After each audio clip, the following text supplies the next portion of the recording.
Olá, galera, tudo bom?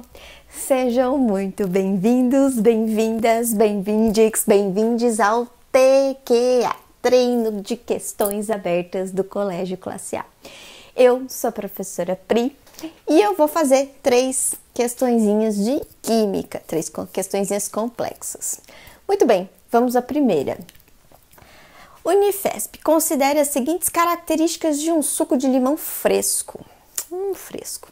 pH igual a 2, teor de vitamina C ácido ascórbico 80 mg por 100 ml. Uma limonada foi preparada com a diluição de um copo 200 ml desse suco em água, até completar o volume de 2 litros. A. Calcule a concentração de vitamina C no suco de limão fresco em porcentagem massa, volume, ou seja, tem entre parênteses, em mol por litro.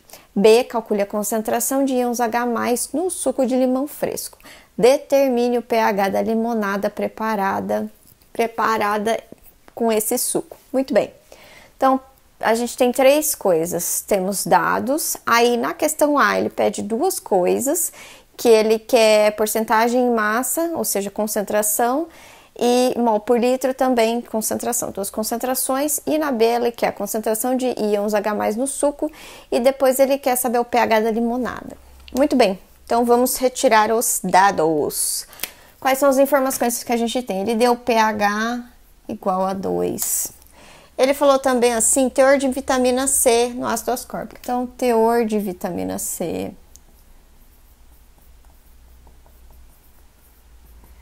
(80 miligramas a cada 100 ml). Ele também deu a fórmula molecular. C6H6O6. Por que isso é importante? Porque veja que lá no final também ele tem lá, ó, dados C12, H igual a 1,01, O igual a 16. São os dados de massa, a massa de 1 mol daquele elemento. Então, a gente pode calcular a massa de 1 mol desta molécula, que é a vitamina C, o ácido ascórbico. Como faremos isso? Ó, quantidade de átomos daquele elemento naquela espécie, então 6 vezes 12, que é a massa molar, aí 6 vezes 1,01, que é do hidrogênio, mais 6 vezes 16, que é referente ao oxigênio, 6 vezes 12, 72, aqui mais 6,06, mais 96, 72, 6,06, 78,06, mais 96, 174,06 gramas a cada 1 mol. Então, se a gente colocar numa balança 1 mol dessa substância, teremos o que? Um valor em massa de 174,06 gramas. Muito bem. Aí, deixa eu ver. Aí ele falou assim, uma limonada foi preparada do copo. Então, temos o volume do copo. O volume do copo de vitamina C. Então, o volume dessa solução é 200 ml. Vou chamar de volume do copo. E aí, depois ele preencheu, colocou dentro desse volume, colocou dentro de um outro recipiente e preencheu até ficar com o volume final, que eu vou chamar de volume da jarra, que vai ser 2 litros, ou 2.000 ml. Bom, retirados os dados, ele pede na alternativa A 2 coisas, não é mesmo? 2 tipos de concentração. Ele quer a concentração em porcentagem, o número dividido por 100, ou seja, massa, volume. E ele também quer na A, continua sendo na A, ou seja, né? A concentração molar, ou a gente podia chamar também de molaridade. Pois, muito que bem, não é mesmo? Vamos lá. Bom, aqui ele quer uma concentração em porcentagem, algum número dividido por 100 de massa sobre volume. Tudo bem, volume já temos 100 ml. 100 ml. Mas veja, esse valor está em miligramas, né? Em miligramas, não, temos que transformar esse valor para gramas. Transformando esse valor para gramas, dá 80 vezes 10 a menos 3, 1 milésimo gramas dividido por 100 ml. Esse valor em números fica 0,08 gramas a cada 100 ml de solução. E, portanto, temos então a porcentagem de 0,08%. Ah, mas foi muito rápido. Eu sei transformar, eu sei negócio de potência de 10, não sei fazer. Muito bem, como faremos? Ó, lembra que 1 grama é igual a 1000 miligramas. Milho o quê? 1 milésimo de 1 grama. Muito bem, 80 miligramas, miligrama embaixo de miligramas, x gramas. X vai ser igual a multiplica cruzado, vou até cortar. Ó, 1 grama vezes 80 miligramas dividido por 1000 miligramas, posso cortar isso com esse, 80 dividido por 1000, 0,08. Tudo bem? Gramas. Esse é o valor daqui, certo? A cada 100 ml. Tem como eu transformar isso em molaridade? Tem. Bom, eu vou fazer isso de dois jeitos. Um por fórmula, não é mesmo? A fórmula, aquela fórmula, concentração comum, que antigamente a gente chamava de concentração comum, hoje a gente chama de concentração massa-volume, é igual a concentração molar vezes a massa molar. Mas, necessariamente, a gente precisa antes saber a concentração, que é concentração comum. Concentração comum é, como eu disse, massa-volume. Massa sobre volume. Essa massa é em gramas e o volume é em litros. Volume em litros. Litro, não sabe escrever português, não vai pra escola, né? Muito bem.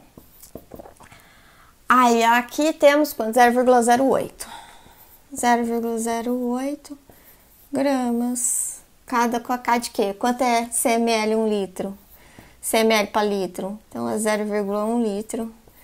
0,8 gramas por litro. Certo? Agora, vou trocar de caneta para não ficar confuso. Essa concentração em gramas por litro, só vou trocar. 0,8 gramas por litro igual a molaridade, massa molar. Agora, precisamos de 174,06. Então, 174,06 o quê? Mol, grama por mol, não é mesmo? E aí, ó, podemos, deixa eu colocar aqui, 174,06 o quê? Grama por mol, né? Podemos cortar, corta aqui. Ó, passa 174 aqui. Então, a 0,8 aqui dividido por litro. Passei para o outro lado, dividido 174,06 mol. O valor vai ser o que? Já temos até o que? Unidade, né? Mol por litro. 0,8 dividido por 174,6 vai dar aproximadamente 0,00454. Ou colocando esse valor em potência de 10, não é mesmo? Vai ser 4,54 vezes 10 a menos 3 mol por litro. Essa é a concentração molar. Tudo bem? Então, a alternativa A vai ser 0,08, concentração em porcentagem em massa-volume, e a molaridade, 4,54 vezes 10 a menos 3 mol por litro. Ah, mas não quero usar a fórmula, quero usar a regra de 3. Como é que faz? Bom, muito bem. A gente ainda assim tem que achar a concentração massa-volume, nossa concentração comum. E a partir dela, por que eu tenho que achar a concentração comum? Porque o padrão estabelecido é 1 litro, né? Dividido por litro, certo? Mol dividido por litro, certo? Aqui, concentração comum é também a cada 1 litro, o padrão é 1 litro. Então, acho que a partir do momento que a gente transforma no padrão de litro, a gente consegue resolver a molaridade também. Como é que a gente faz? Ó, 174 gramas em 1 mol, né? Então, 1 mol 174,06 gramas. E X mol, que eu não sei, né, quantos mol eu vou ter. 0,8 gramas. X vai ser igual a 1 mol vezes 0,8 gramas, dividido por 174,06. Ó, até aqui a gente já consegue ver gramas, né? Até aqui a gente consegue ver o quê? Que vai dar mol, não é mesmo? Vai dar 4,54 vezes 10 a menos 3 mol por litro. Chegamos ao mesmo valor, na verdade, a mesma divisão, não é mesmo? Muito que bem. Alternativa A respondida. Agora vamos à alternativa B. Na alternativa B, eu vou mostrar para vocês o quê? Como é que faz em suco, né? Porque temos uma informação crucial para essa resposta. Que é o quê? Vocês separaram que suco de limão não é limonada? São duas coisas diferentes. Bom, então vamos lá, vamos descobrir por quê. Então, gente, ó, o suco de limão é o caldo extraído do limão, ou seja, o sumo do limão, que eu tô colocando nesse copo americano, que coincidentemente tem 200 ml, assim como o nosso exercício.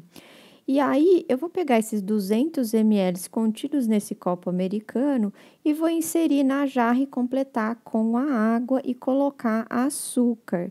Essa vai ser a limonada. A limonada é feita a partir da diluição do suco de limão, ó. Então, eu coloquei o suco de limão e vou colocar água e acrescentar açúcar para fazer a limonada. Na limonada, nós já sabemos que temos uma diluição e uma segunda solução que constitui a própria limonada.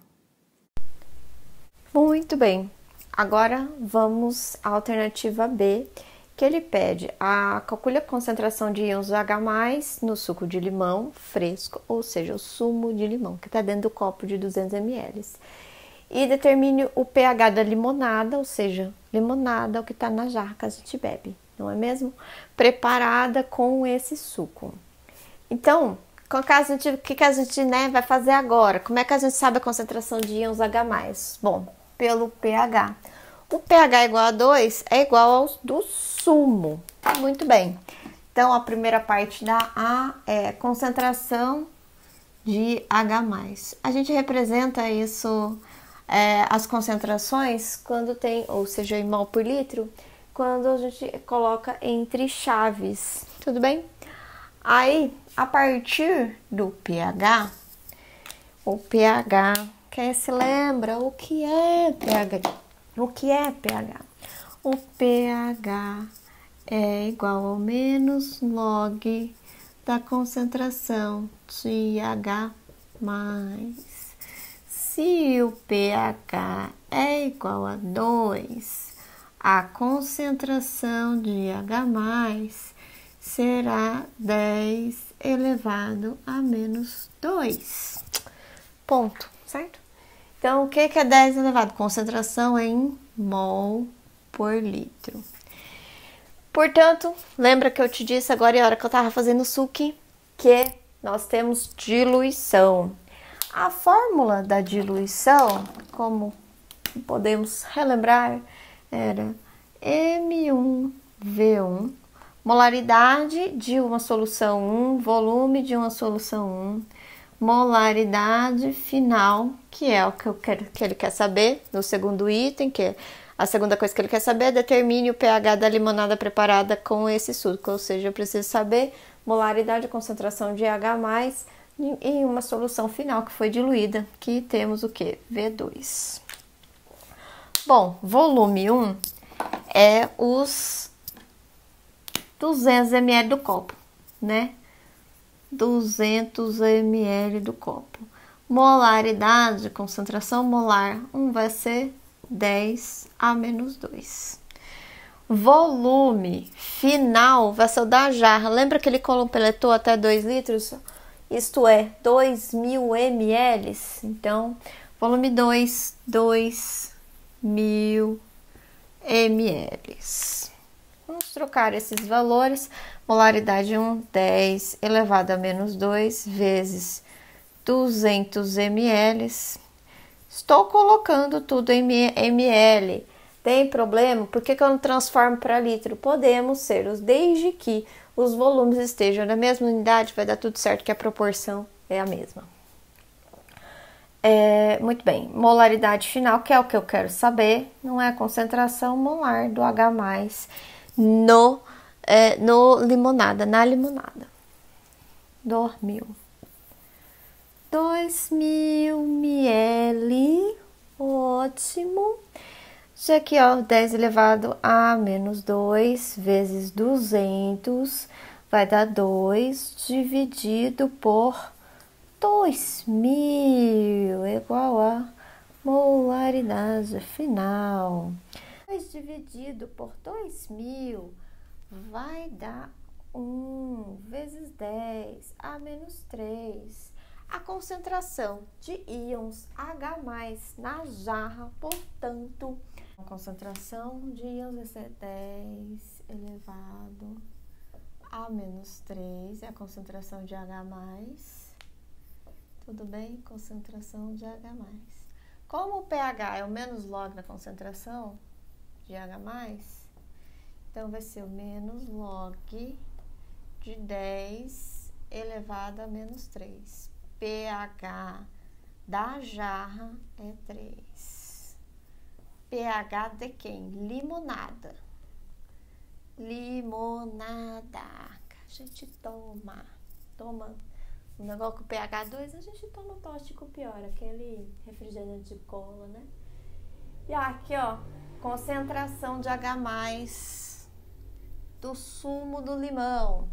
10 elevado a menos 2, tudo bem? Muito bem, leões, vamos lá, leões, agora que chegamos aqui até aqui, uau, posso começar o quê, né? Já passamos, já aguentou eu na primeira questão sendo séria, agora vocês aguentam eu agora.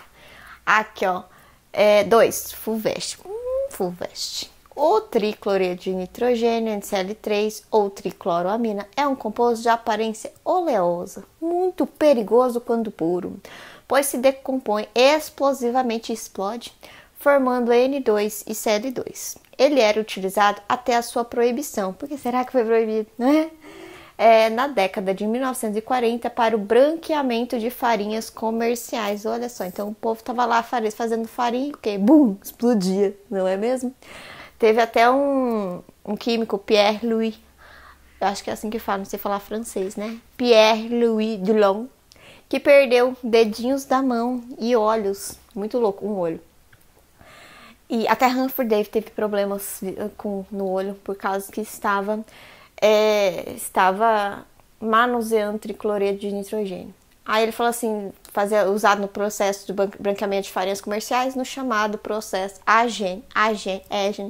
Não sei falar porque eu não sei que língua, pesquisei, não sei que língua é. AGEN. Vou falar no português. E aí reparem que tem o quê? Um Rzinho dentro de uma bolinha ali, ó, em cima. O que significa isso? Significa registro, entendeu? Significa que essa marca é registrada e o processo passou por uma validação. Atualmente é conhecido como um dos subprodutos tóxicos indesejáveis formados no processo de desinfecção de piscinas. Ou seja, subproduto formado da desinfecção, a hora que vai colocar cloro na piscina, para você não nadar na mudícia, né? Põe cloro na piscina para você não ficar nadando na mudícia, no negócio, na água cheia de agente patogênico. Ele se forma, por exemplo, pela reação do cloro usado nas piscinas com a ureia. Com a ureia proveniente da onde? Da urina de nadador. O povo faz xixi na piscina, que nojeira, que imundiça. Não pode fazer xixi na piscina, vai formar tricloreto de nitrogênio, vai explodir tudo, vai virar uma loucura. Vou ver o que ele pede nas alternativas. Ele fala, pede-se A. Represente a molécula do NCl3 utilizando a fórmula de Lewis. B. Escreva a equação balanceada para a decomposição do NCl3 em N2 e Cl2. Qual é o número de oxidação do nitrogênio no reagente e no produto? Calcule a entalpia da reação de decomposição do NCl3 considerando os valores de energia de ligação fornecidos. A reação é endotérmica ou exotérmica? Demonstre seus cálculos e justifique sua resposta. Coisa que eu adoro, né? Justifique sua resposta. E aí ele dá uma tabelinha com os valores das entalpias de ligação. Vamos por parte. Tem aqui que tem a ver com xixi, camundista, capsinanada, né? A gente precisa pensar sobre as estruturas de Lewis. Quais eram as estruturas de Lewis? Era uma representação, é uma representação, onde nós representamos ao redor de um átomo central a quantidade de elétrons que eles têm na camada de valência. No caso do nitrogênio, está na família 5A, 5 elétrons. Então, representei aqui em 5 bolinhas. O cloro, ele está na família 7A, vou representá-lo como? Com 7 bolinhas. Essas bolinhas aqui representam a estrutura de Lewis. Nós temos um modelo de ligação química chamado modelo do octeto. Ele serve para grande parte dos compostos. E no octeto, como o próprio nome já diz, os átomos se ligam buscando atingir 8 elétrons em sua camada de valência.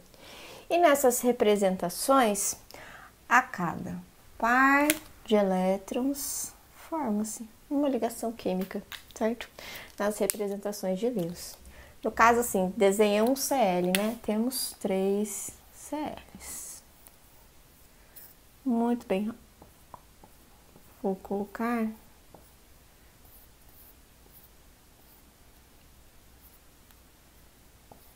as bolinhas e aí, ó, cada uma das ligações sobra esse par de elétrons.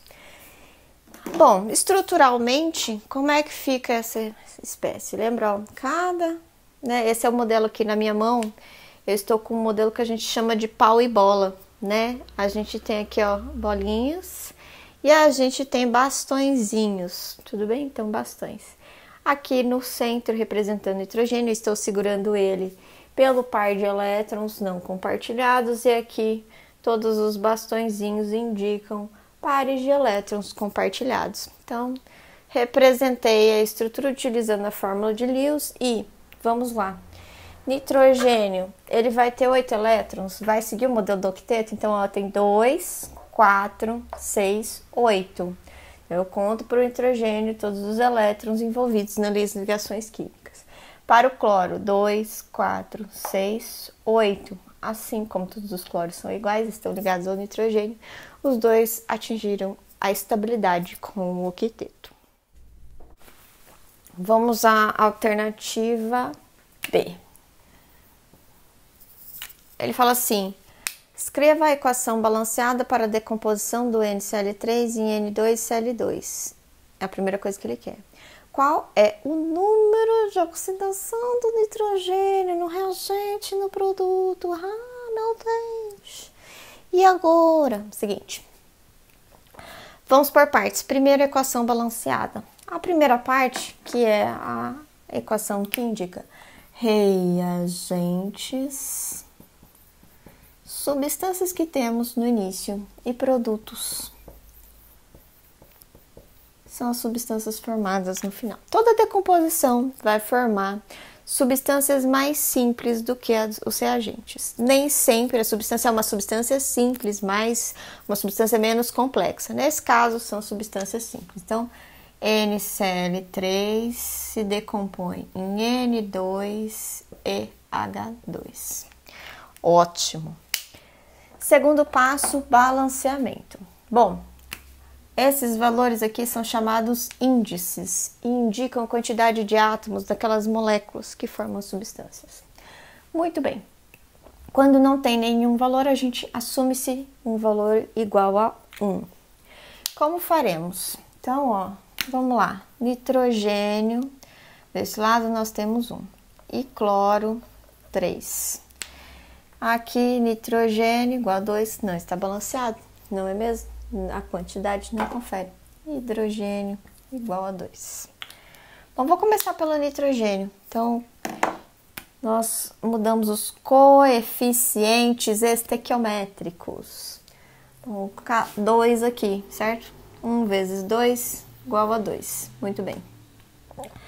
Aqui já inseri o coeficiente estequiométrico 2, portanto, ele vai multiplicar o 3 do Cl e 1 do nitrogênio. 2 vezes 3, 6. Muito bem.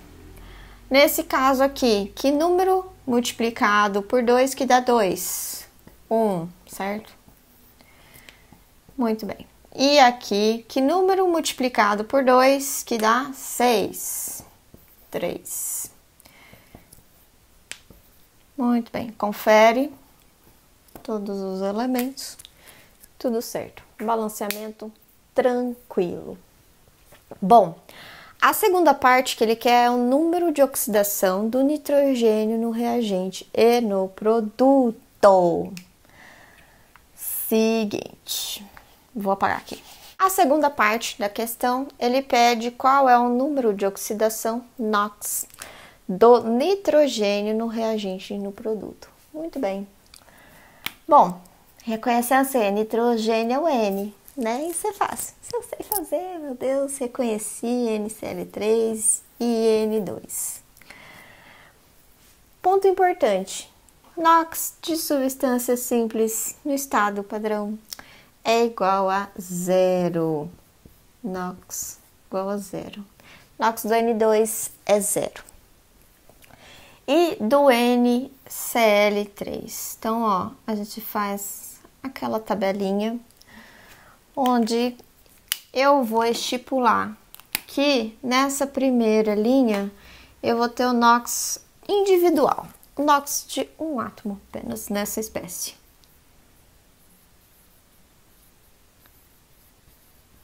E aqui embaixo eu vou chamar de NOx total. É a soma dos NOx. NOx total daquele determinado elemento. Também temos que identificar que essa substância, ela não tem carga, portanto é neutra. Tem que dar uma resultante de cargas igual a 0. NOx do cloro igual a menos 1. Cada um cloreto, certo? E aí temos 3, então menos 3. Qual é o número de cargas? Gente, é carga, tá? Elétron é carga negativa, negativo é anulado com positivo, certo? Negativo, segundo, é anulado com positivo. Negativo, anulado com uma carga positiva. São cargas positivas e negativas. Para que essa substância seja neutra, precisamos de 1, 2, 3 cargas positivas. Temos apenas um nitrogênio, quer dizer que o NOx do nitrogênio no NCl3 é mais 3. Então, a resposta da alternativa, a segunda resposta da alternativa B, porque a primeira é essa, reação balanceada. A segunda é NOx do nitrogênio no NCl3 é igual a mais 3. NOx do nitrogênio no N2, ou seja, no nitrogênio gasoso, é igual a 0. Ai, Pri, eu não sei do NOx. Existe uma tabela de NOx. Vou pôr aí na tela para você tirar um print. Isso que eu tô pondo aí na tela, né? Resumo, tá? Não tô querendo, é generalizado. Coisas específicas tem estudos específicos. Tô colocando um negócio generalizado. Muito bem. Então vamos à parte C da questão 2, que ele fala assim: calcule a entalpia da reação de decomposição do NCl3, considerando os valores de energia de ligação fornecidos. Copiei aqui a tabela. Aí, primeira parte, né? Ele quer o cálculo do ΔH. Aí, a segunda parte, a reação é endotérmica ou exotérmica? Demonstre seus cálculos e justifique a sua resposta. Então, tem que calcular e justificar. Primeira parte, a gente tem que lembrar os conceitos de termoquímica, certo? Transferências de calor.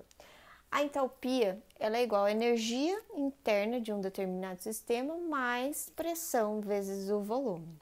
O que isso quer dizer? Quer dizer que há uma pressão constante. A variação da entalpia é uma medida do calor transferido pelo sistema, trocado entre um sistema e os arredores. Muito bem. Existem 3 cálculos de entalpia, de variação da entalpia. O primeiro é pelas energias de ligação. O segundo vai ser pelas entalpias de formação. E o terceiro, a lei de Hess. Nesse caso, especificamente, ele dá uma tabelinha com a energia de ligação de todas as ligações presentes nessas substâncias reagentes aqui, produtos. Bom, a primeira parte, que eu acho mais simples e menos propensa ao erro, é desenhar as moléculas, pelo menos estruturalmente, porque lembrem-se que cada traço desse representa uma ligação química. Veja, tá vendo? Cada traço aqui também representa uma ligação química e a energia requerida no rompimento ou liberada na formação dessas espécies. Vou desenhar aqui 2 vezes, porque temos o que? O coeficiente estequiométrico igual a 2, então é proporcional. Aí aqui N2 e aqui temos Cl, 3 vezes. Bom, muito bem. Então, ó, quantas ligações NCl nós temos aqui, ó? Tem 1, 2, 3 em cada uma das espécies, 4, 5, 6, né? Então, ó, 2 vezes 3 ligações vezes 200. Lembrem-se que reagentes consomem energia na quebra das ligações. Portanto, são valores positivos. E a formação de ligações, ou seja, a formação dos produtos liberam energias, então são valores negativos. Aqui nós temos 1 vezes 1 ligação, deixa eu colocar no mesmo nível, né? Aqui menos 1 vezes 1 vezes 940, né? 940 que é a tripla, maior porque é uma 3 ligações, tem os pares de elétrons compartilhados. Menos, né? Esse menos com menos soma. Menos, temos quantas Cl? Então, ó, 1, 2, 3. Então, 3 é o coeficiente estequiométrico, vezes, tem uma ligação em cada Cl, 240. Ok. 3 vezes 2, 6, 600, 600 vezes 2, 1.200. Aí menos 940, 1 vezes 1 vezes 1, 1 vezes 940, 940 vezes 1, 940. 940. Menos 3, 24, 24, 48, mais 24, 72. Menos 720. Menos 720. Tudo bem? Mais 1.200 menos 1.660 é igual a 460. ΔH é igual a menos 460 quilojoules. Se vocês repararem aí na tabela, tá escrito quilojoule barra mol. Aqui estava escrito quilojoule barra mol. O que indica isso? É para cada 1 mol de tricloreto de nitrogênio decomposto. Quantos mols temos aqui? 2. Então, temos que fazer a proporção.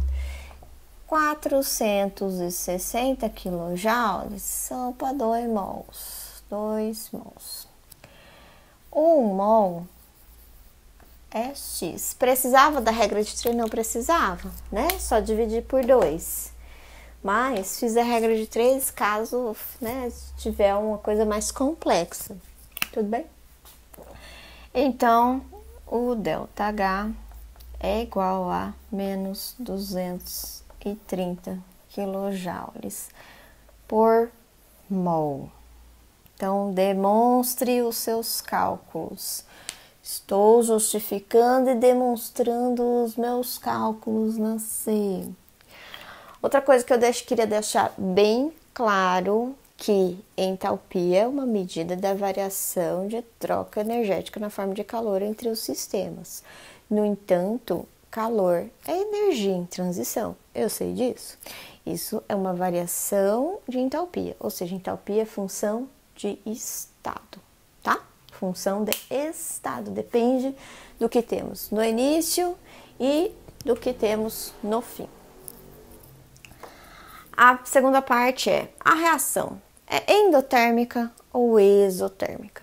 Então, processos que ocorrem com absorção de energia tem o ΔH positivo. A variação da entalpia tem um valor positivo e são processos endotérmicos. Nesse caso, o processo, portanto, ele é exotérmico. Então, o sistema libera calor. A reação, então, libera calor. E, portanto, como o ΔH é negativo, o processo é exotérmico. Muito bem. Alternativa C, ele fala, demonstre os cálculos. Demonstramos os cálculos. Aí ele quer saber se a reação é endotérmica ou exotérmica. Reação exotérmica. Reação exotérmica. Por quê? Vamos justificar. Variação da entalpia negativa. Variação. Gente, isso aqui é a resolução de exercícios. Conceitos exigem estudos mais aprofundados. Não se esqueça de estarem nos plantões. Outra coisa que eu queria falar para vocês. Ó, uma coisa aqui. Que não vem falar para mim... Quando vê eu pessoalmente, vai falar, nossa, achei que você era maior. Não achou que era maior, não. Que eu sou o quê? Eu sou uma pessoa, você me respeita, que eu sou uma adulta, entendeu? Apesar de eu ter o tamanho da criança de 6 anos, quando vocês olham aqui na câmera, que o quê? Cabeça é grande. Cabeça é grande dá a impressão de um ser humano maior. Um ser humano é um Pokémonzinho, tá bom? E agora eu vou para a resolução da última... questão da questão 3, que eu vou fazer, só que não vai mostrar minha face, porque precisa de muitos desenhos, achei melhor fazer de outro jeito e apontando para vocês verem, tá bom? Vocês não vão ver o que? Meu lindo cabeção. Obrigada. A nifadipina é um fármaco bloqueador dos canais de cálcio, sendo utilizado principalmente como hipotensor e vasodilatador. Esse fármaco é indicado nos tratamentos de hipertensão arterial e angina e na prevenção de parto prematuro. A estrutura da molécula de nifadipina é fornecida abaixo, aí tem a estrutura aqui. Com relação à estrutura da molécula dada, dê o nome das funções químicas orgânicas presentes nessa molécula. Muito bem, deixa eu aumentar aqui que eu sou velha, tenho dificuldade daqui, dificuldade visual, né?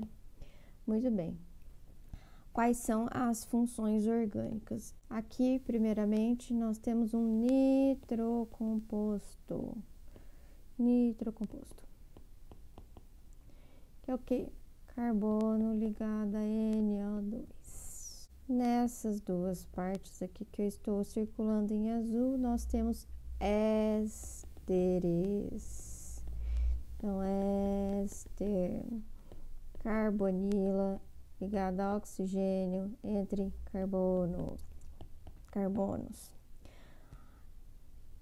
E a última função é amina, nitrogênio ligado a carbono. Amina, com N, tudo bem? Bom, aí deu o nome das funções químicas orgânicas. Então, temos nitrocomposto, éster e amina. Agora, a B. Indica o número de carbonos terciários com hibridação sp3. Muito bem. Bom, vamos por partes. O que era carbono primário, secundário e terciário? Os carbonos primários são aqueles carbonos que estão ligados a mais um carbono, apenas um carbono, ou a um átomo diferente de carbono na cadeia carbônica. Os carbonos secundários são aqueles carbonos que estão ligados a 2 outros carbonos. Os carbonos terciários são aqueles que estão ligados a outros 3 carbonos. Os carbonos quaternários são aqueles que estão ligados a 4 outros carbonos, ok? Lembrando que nessas representações aqui eu estou omitindo as outras ligações da cadeia. Agora, vamos para a nossa molécula, não é nifadipina. Bom, os carbonos primários nessa molécula aqui, ó, esse e esse. Deixa eu ver se eu não esqueci nenhum. Ó, esse carbono está ligado ao oxigênio, né? Ele está ligado a nenhum outro carbono na cadeia carbônica. Esse carbono está ligado somente a esse carbono. Esses dois CH3 aqui estão ligados somente a esse carbono. Muito bem. Agora, com relação aos carbonos secundários. Os carbonos secundários, que eles estão ligados somente a outros 2 carbonos, são esses aqui. Muito bem. Então, ó, esse carbono aqui, os que eu grifei em roxo, esses 2 aqui de baixo, ó, eles são muito semelhantes, eles estão ligados a outros 2 carbonos.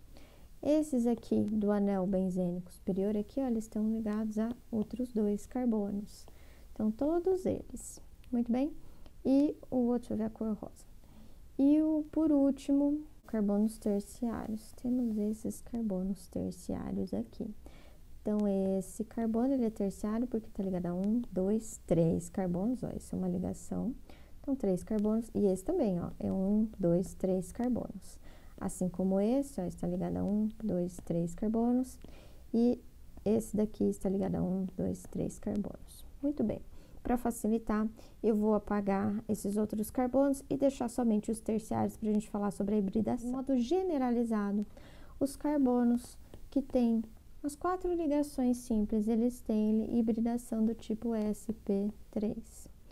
Os carbonos que eles têm uma ligação dupla, e essa dupla necessariamente constitui em uma ligação sigma e uma ligação pi, eles terão hibridação do tipo sp2, e aqueles carbonos que tiverem ou 2 duplas ou uma ligação tripla terão hibridação do tipo sp. Tudo bem? É só um pequeno resuminho, sem me aprofundar muito sobre como reconhecer em uma estrutura a hibridação do carbono, ok? Então, observem aqui o quê?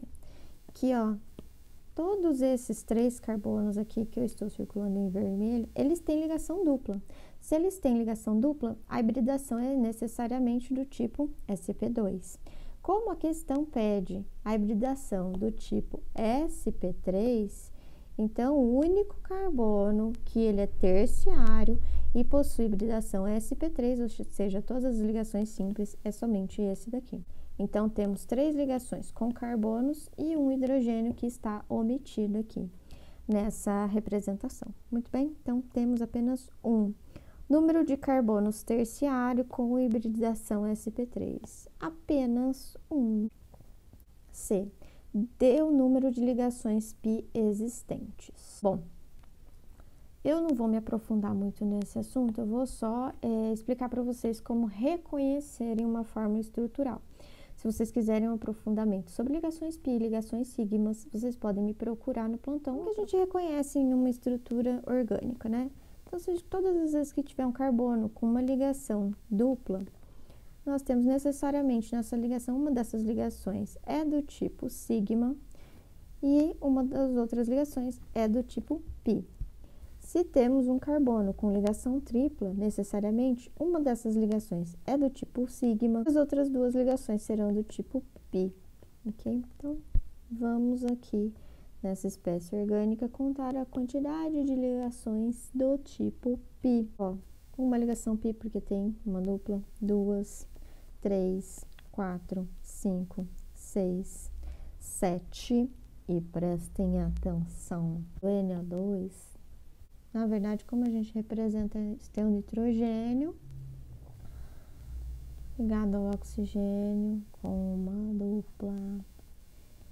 Tudo bem? Podemos representar assim ou podemos representar ele assim, como se estivessem ressonando. Mas se a gente representasse assim, nós teríamos que fazer ressonância de toda a espécie.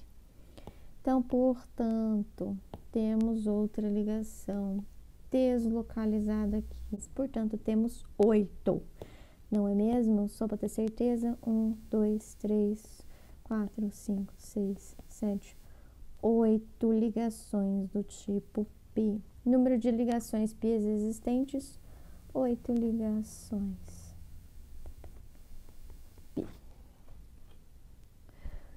Muito bem, galera. Exercícios resolvidos. Até a próxima. Peixinhos!